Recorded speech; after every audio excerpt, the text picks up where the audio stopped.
Bonjour YouTube, comment ça va? Je m'appelle Léo et aujourd'hui on va tout simplement présenter un objet que ça fait un petit moment que je voulais vous présenter et que j'ai eu le temps de tester, c'est pour ça que je vais pas présenté tout de suite. C'est l'iPad A16 d'Apple. Alors il ressemble beaucoup à l'iPad 10 qu'on avait à l'époque, hein, que vous connaissez tous, qui sont de différentes couleurs. Bien sûr, on a du rose, du bleu, du jaune, je crois même du gris sur ceux-là. C'est celui-là que je vais vous présenter. Moi, j'ai la version qui est sortie en 2025, celle avec la puce A16 Bionic d'Apple. Donc, bien sûr, c'est l'écran 11 pouces. Apple, comme ils savent très bien les faire. Donc, bien sûr, c'est pas l'écran le plus beau, mais c'est un écran qui reste très, très, très beau, qui va jusqu'à 500 nits. Il fait qu'on arrive à voir, pour un usage assez basique, on arrive à voir pour tout. C'est quelque chose de très très propre. On voit aussi qu'il a un port USB-C ici pour pouvoir le charger ou faire des transferts de fichiers qui est assez rapide. C'est pas les plus rapides d'Apple, bien évidemment, mais ça reste de très rapide. On a enfin la puce A16, une puce qui est très puissante, qui est quand même pour ce type d'appareil qui reste de l'entrée de gamme. On peut faire de tout, on peut très bien faire avec traitement texte, comme moi j'ai la coque Logitech Combo Touch pour couper cela et faire en quelque sorte de mon ordinateur portable personnel. Dessus, on a une caméra de 12 mégapixels, que ça soit à l'avant ou à l'arrière, bien sûr avec un HDR et une stabilisation qui est plutôt rare sur ce genre d'appareil parce que tout le monde ne filme pas avec un iPad. En général, c'est même très rare, même moi que je filme avec réellement, si tu pour faire des plans, avoir un plan large comme vous avez pu voir sur d'autres vidéos, qu'on puisse vraiment zoomer dessus. Bon, même si c'est pas ce que je zoomerai le plus dessus parce que ça reste du 12 mégapixels, donc on va pas très loin avec. Comparé à un iPhone, c'est pas forcément le meilleur que on a habituellement. Petite précision juste avant de continuer, je suis désolé s'il y a du vent, si la clarté est pas au top, mais hier j'ai tourné une autre vidéo qui est peut-être sortie ou qui va sortir, mais il y avait un peu plus de clarté.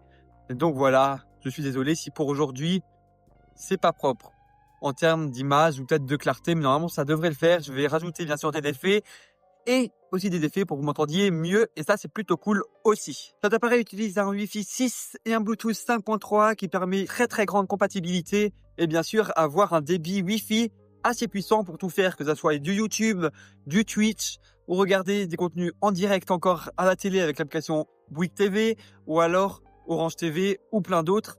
Cet iPad est parfait pour cela. Il est compatible avec les accessoires comme les Apple Pencil, encore une fois, donc vous pourrez faire un petit peu de dessin. Bien sûr, vous n'allez pas aller sur la grande précision, c'est pas fait pour ça cet iPad. Cet iPad est fait pour le divertissement, pour tout simplement aussi tout ce qui va être traitement de texte bureautique ou peut-être du montage très léger.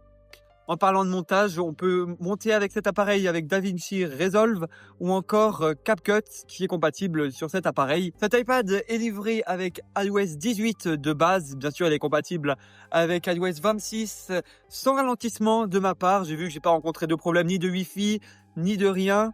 Il n'a pas de ralentissement, il est très très fluide niveau interface d'utilisation. Et bien sûr, tous les effets de transparence sont très très clairs et très très nets. À mon avis, l'iPad A16 ou l'iPad 11, cet iPad, je trouve qu'il est fait un peu pour tout, que ce soit la navigation web, du jeu ou encore autre chose, traitement de texte pour les cours tous les jours ou un petit peu de dessin. Je trouve qu'il est parfait. On le trouve pas trop cher, le prix s'est affiché ici. Après, bien sûr, la génération précédente est extrêmement suffisante aussi. Bien sûr, la puce reste moins puissante. Mais pour ceux qui font de la navigation web ou du divertissement, et bah c'est ce qu'il vous faut comme iPad, pas la peine d'aller chercher plus haut. Depuis que j'ai cet iPad, je m'en suis servi pour du traitement de texte, pour de la vidéo ou encore pour regarder beaucoup de Twitch ou de YouTube. Il me servait de deuxième écran entre guillemets lorsque je faisais un jeu ou autre. Je m'en servais tout simplement pour le regarder aussi pour faire du léger montage, plus pour les réseaux en vertical, avec CapCut ou avec DaVinci Resolve. Pour qui je conseille cet iPad? Cet iPad, je le conseille à toute personne, peut-être âgée ou qui ont plus de difficultés à servir d'une tablette. Pourquoi? Apple reste un système très simple. Il n'y a pas trop de complications par rapport à une tablette Samsung ou Android qui pourrait être peut-être plus difficile à utiliser pour une personne âgée ou des enfants. Cet iPad est le cadeau idéal si vous ne trouvez pas quoi offrir peut-être pour un enfant ou pour des jeunes personnes. C'est un iPad qui se trouve encore pas trop cher dans le reconditionné, dans l'ancienne version. Et bien sûr, vous pouvez, entre guillemets, tout faire avec. Et ça reste du Apple, donc on a ce suivi et cette stabilité logicielle et cette sécurité qui est quand même là.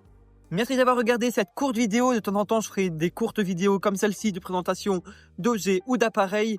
N'hésitez pas à vous abonner et à mettre un commentaire. C'était Léo. Je vous dis à bientôt pour une prochaine vidéo.